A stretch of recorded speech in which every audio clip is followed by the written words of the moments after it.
তো welcome back to my channel. আজকে আমি তোমাদের দেখাবো কী করে পেপার দিয়ে ফ্লাওয়ার বানাতে হয়।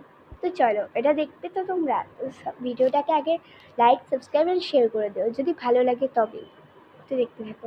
তো ফার্স্টে একটা পেপার নিতে হবে, দিয়ে ফার্স্টে পেপারটাকে এরম করে একটা শেপ দিতে হবে, তারপর এই দিকটা এরম করে দিতে হবে যাতে একটু বেরিয়ে থাকে, তারপর এই দিকটা এরম করে দিতে হবে যাতে বেরিয়ে থাকে।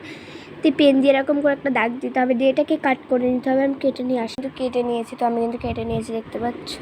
তো এদিন তোমার বিছানা আমার। তো তারপরে এটাকে খুলে নেব।